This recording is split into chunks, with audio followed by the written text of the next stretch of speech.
Hello and welcome back to another episode of Critical Reactions with your host Bryan. We're going to do a creator request to wrap up this week, which is where a smaller band gets in contact with me and asks me to check out their work. We got one today from HellgardeN. An acoustic version of Believe in Yourself or Die is available on all platforms.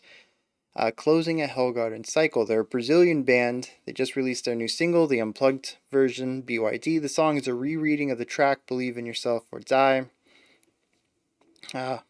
So here's the thing though, is that I don't know who HellgardeN is. So I figured before we check out this acoustic that completely re-envisions their original song, I figured we could check out their original track and kind of get a taste of who they were, and it says it's closing out an era of them, maybe who they are planning to be in the future. So we're going to start off with the track Believe in Yourself or Die from 2 years ago, and then we'll check out the BYD acoustic unplugged version after that. So here we go with the original.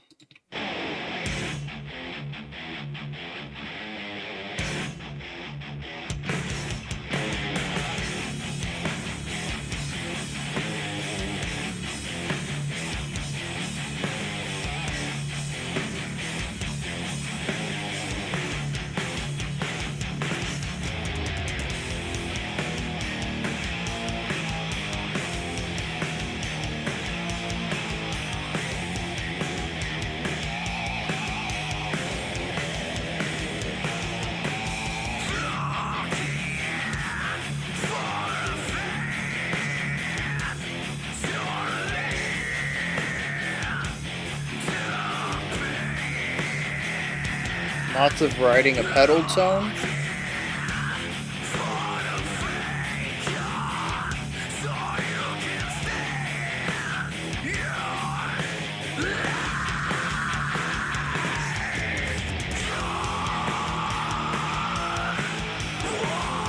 So we took our verse riff and we've just lengthened out the notes rather than muting them.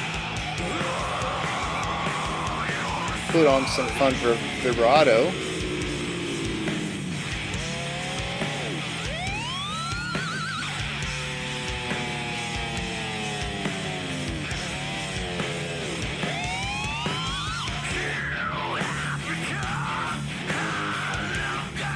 Interesting transition, going for that textural post-chorus.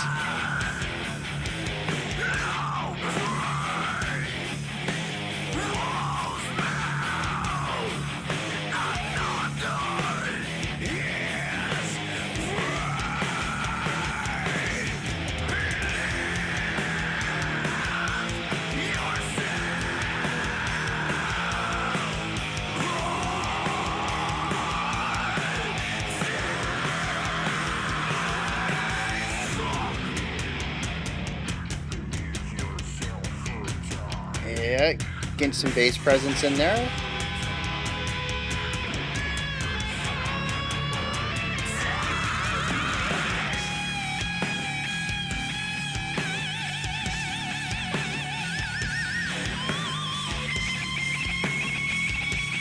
Interesting idea there.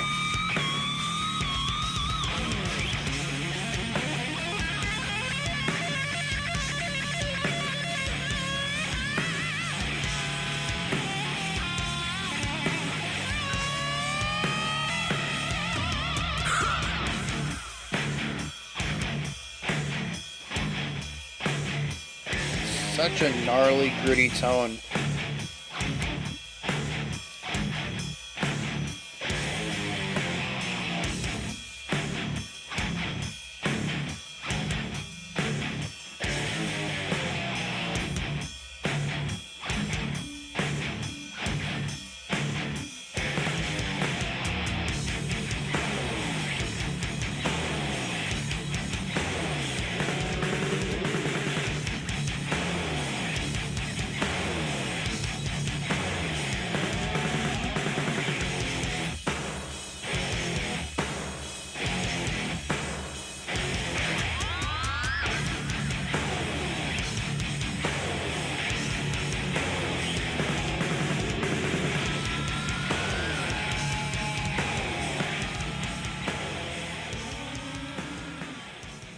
Okay.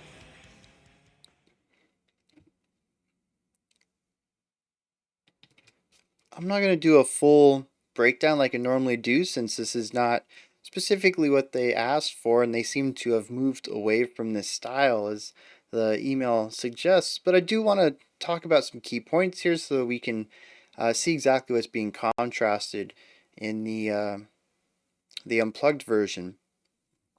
This is pretty typical iterative metal. We have a lot of pedal tone writing. We have 4-bar phrases with punctuating ideas at the end of them. The drums primarily sit in the pocket. The bass follows the guitar.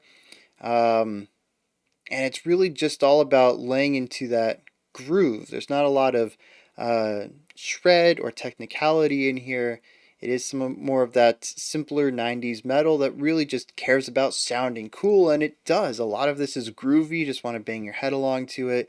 They do play around with some rhythmic ideas every once in a while, moving into triplets or dotted quarter ideas.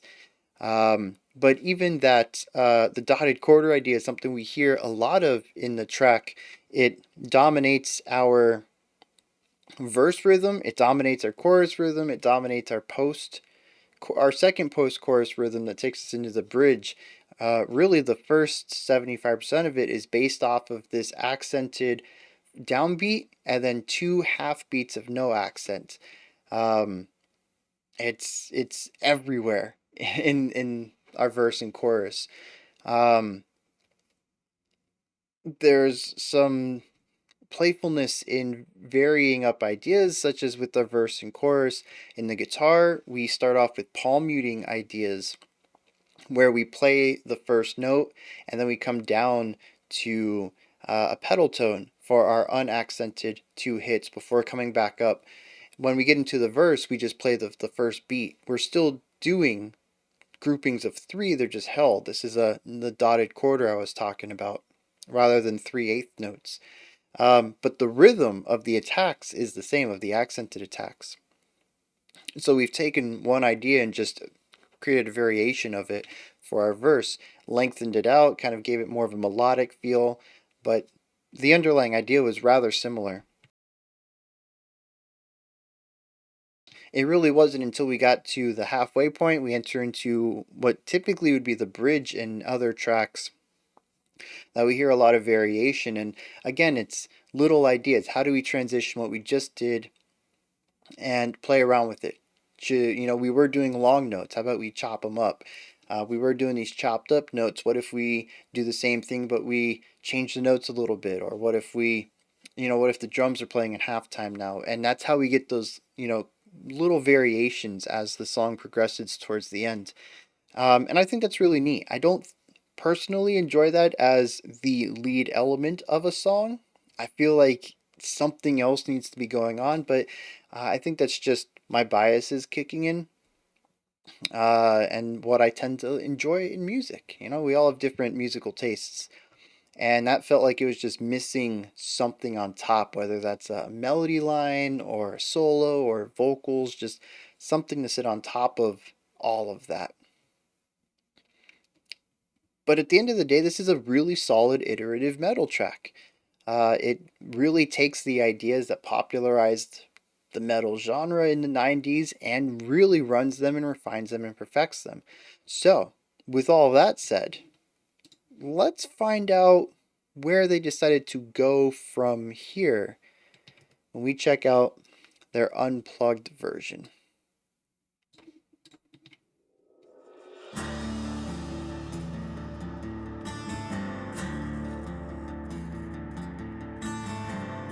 It's interesting, the idea of 3. The idea of 3 is still retained, it's just accomplished in a different manner.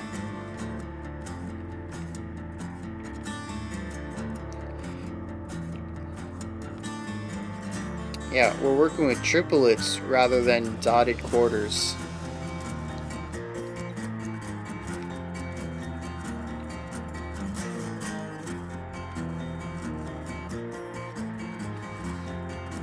And we have this descending idea.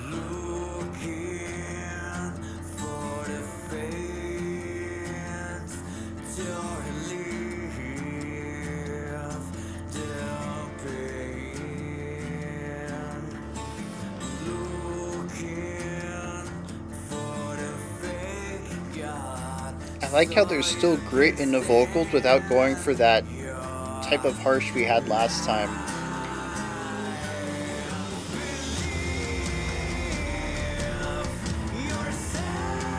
Very big sounds.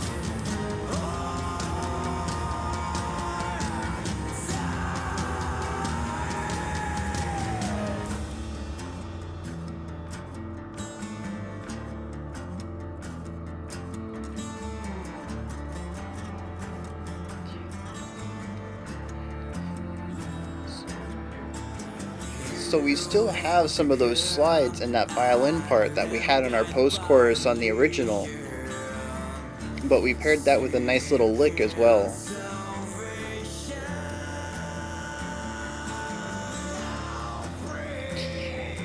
Really nice way to hold that tension and lead into a little resolution.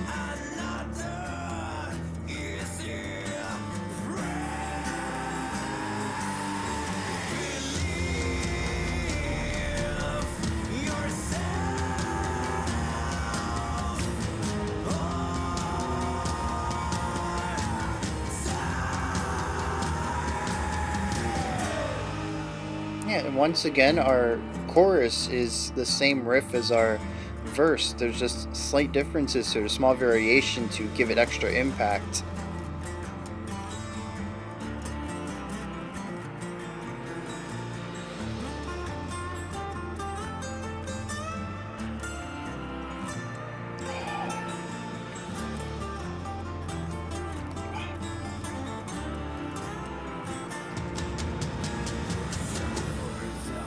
Yeah, the melodic layering on that was so good.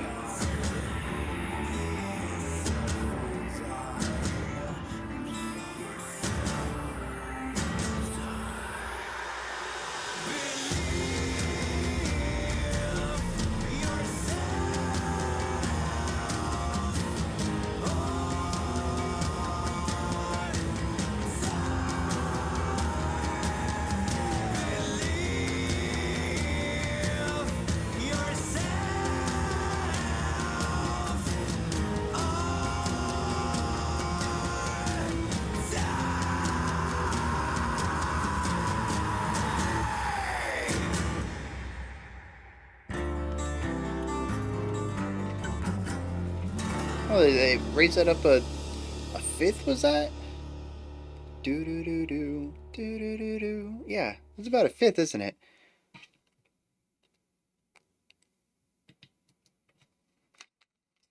So yeah, really neat adaptation of it. Not too dissimilar from the original.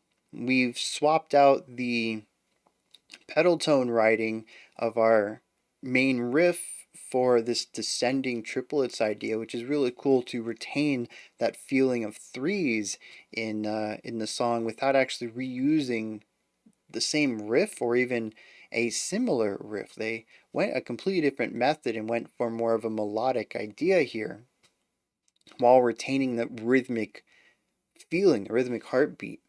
They also decided to stick with the idea of reutilizing the verse riff in the chorus, but instead of going for a different method, like in their original version where we went from the staccato muted sections to the suspended notes, we just continue to utilize the same guitar line, but the drums get bigger and wider. So we still get that contrast between the two sections, but there's less change in the melodic elements of it. Um, and I just really dig the vocals here. I wasn't a huge fan of the vocal style in the original. Not a dig on the vocalist. He absolutely nailed that style. Tons of grit, tons of passion. Just not my cup of tea. I tend to enjoy a little bit more melodic element to vocal work, and absolutely delivers it here without losing that grit. I think that's my favorite part about it, is that he didn't just completely soften his voice up to accommodate the lighter acoustic sounds. He decided to still get some of that grit in it, some of that power and anger. Um, and utilize that in a cleaner tone, but not a clean tone. It's just a really great middle point. between going full clean and the harsh that he was doing in the original. Now, there are two major deviations here. The first is going to be our post chorus, and I absolutely love this. The old post chorus was neat, utilizing squeals and I'm going to assume some sort of harmonic bends and maybe some whammy stuff just to create these textures, right? And when distorted, it creates these really tense, scratchy sounds, wailing.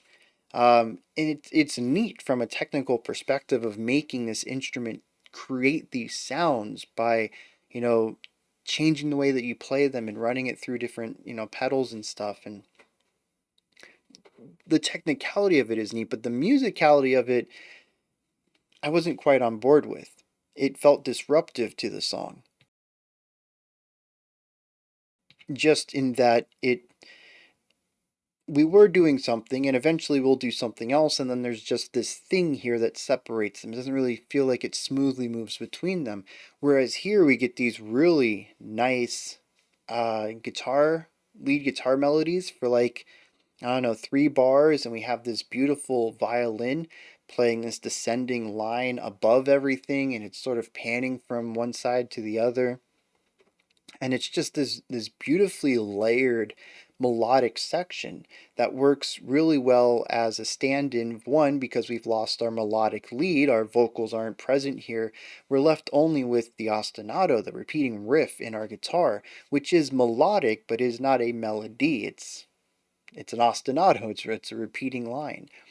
So we replace that with this nice layered melody. The violin comes in to add a new texture. It's just a gorgeous section, and it continues to highlight the atmosphere and themes that we've already been exploring in a new way. It connects everything. It masterfully transitions from our chorus back into our verse while introducing new ideas. Like, to me, this is a massive step up. To me, I want to emphasize that. If you don't enjoy this, you like the other one better, that's perfectly fine. Like I said, everybody has different tastes in music, but I'm a huge fan of connective tissue. I like ideas to be connective, to flow from one idea to the other. And there's certainly times to use more disjointed playing, but I tend to enjoy them when they support the themes. And I didn't feel like there was a purpose to the original being so disjointed. But this is also sort of why I enjoy the other deviation, which is our bridge. I liked the original bridge. I thought it was an interesting way to further explore some of the riffs and ideas we already had with various variations, to look at our core riff at different angles and continue to look at different angles. We explored the same idea like 8 different ways, and that was pretty cool. It really didn't do much for the song, but it was a neat idea. And the same thing happens here. We remove that entire bridge into outro and replace it with a new bridge that is extremely connective. We continue to explore the atmosphere we have with more layers and more melodies. And in fact, we kind of do the same thing we did with our original pre-chorus, which makes me think that this isn't necessarily a bridge. It's just a revisit of, sorry, the post-chorus. It's just a revisit of the post-chorus, with some slightly different ideas to it. But I really, I enjoyed it the first time around. I enjoyed it the second time around. Interestingly, the band decided after this section to not end the song like we did originally, but to go back into a final chorus.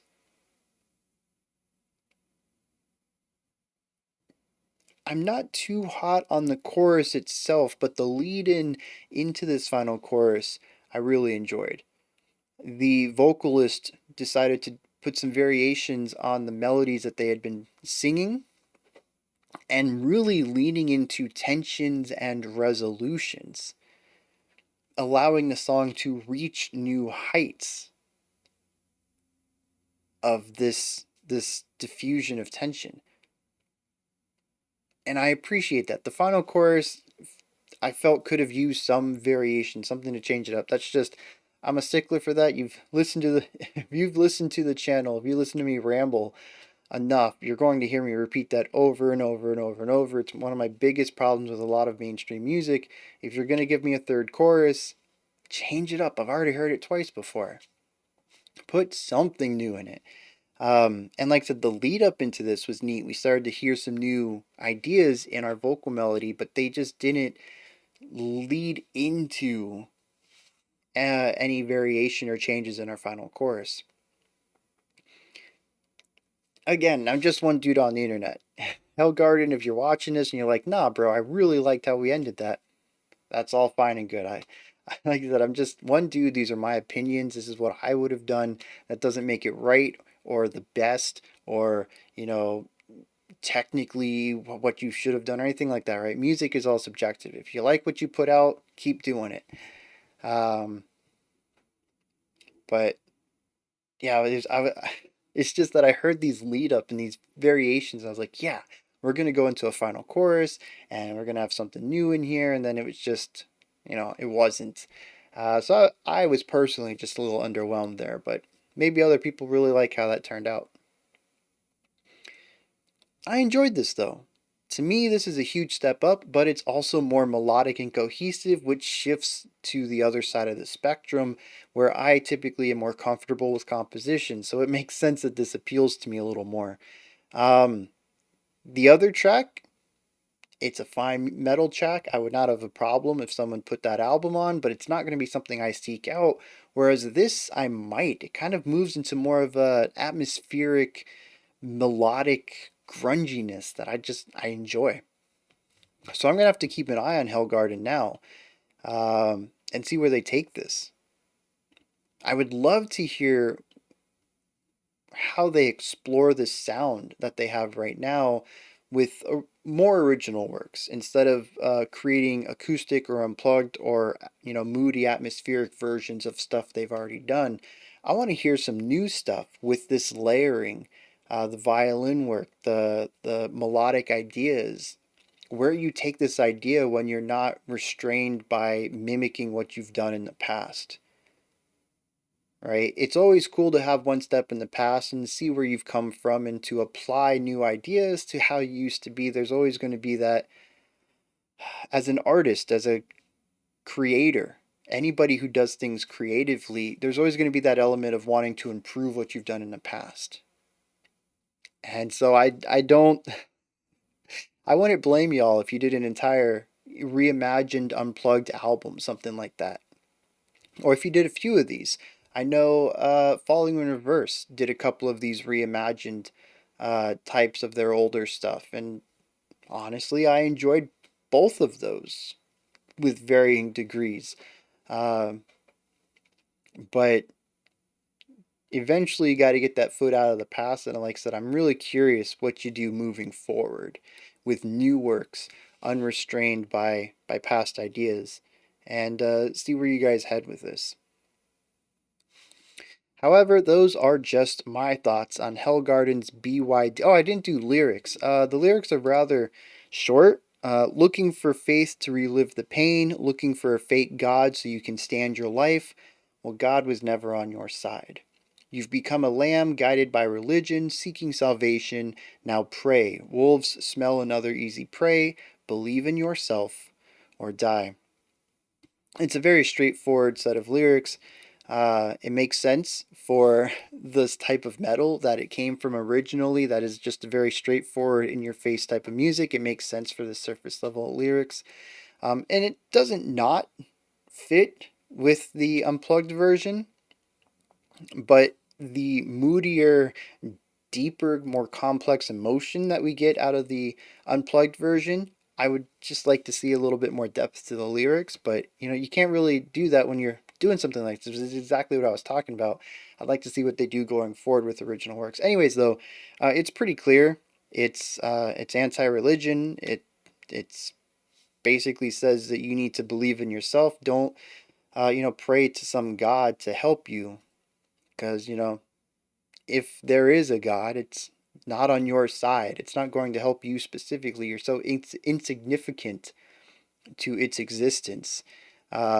And I think the most important part, I mean, obviously it says you look for fake gods and stuff like that, but the most important part I see is in the second verse. It says you become a lamb guided by religion, not by faith, not by gods. You're guided by religion, which to me is always the man made aspect of it, right? And it says wolves smell another easy prey, which to me is like the preachers and stuff, the false prophets. And I'm not talking about your local church on the corner with your passionate pastor or anything. I'm talking about like the mega churches who go out there and fly private jets and have, $50,000 Rolexes on their watch. Um, so those are the wolves that smell the easy prey. The one, you know, the lambs that need religion just to not hate themselves, right? So it does have this like anti-religious element to it, which I mean, I'm an atheist, I'm on board with it, but I don't like to just completely say, religion is terrible. Like religion helps people. Well, I should say faith helps people. I don't have a problem with faith. I tend to have a problem with religion. And that's exactly what this seems to be against, is the people who push religion for profit and prey on the people who really just need some faith but end up getting swindled by the wolves. And I can fully get behind that message. All right, so realistically now, this is the end of my thoughts. It's where y'all come in. Let me know what you thought. If you enjoyed it or not, anything that stood out to you, anything you'd like to correct me on or just add on to what I was saying, put those things down in the comment section. Above that is a description box, and in there is links for HellgardeN, all of their streaming platforms and social media links.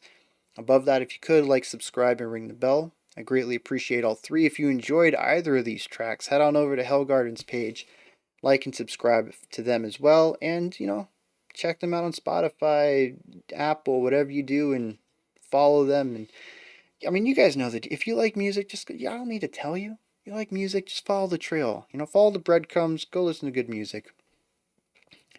That's it for today. I'll be back tomorrow for the album review, Sunday for the live stream, and then Monday we'll start next week's stuff. Until next time, remember to be critical, not cynical, of the music you listen to, and have a fantastic morning, afternoon, or evening whenever you choose to watch my videos.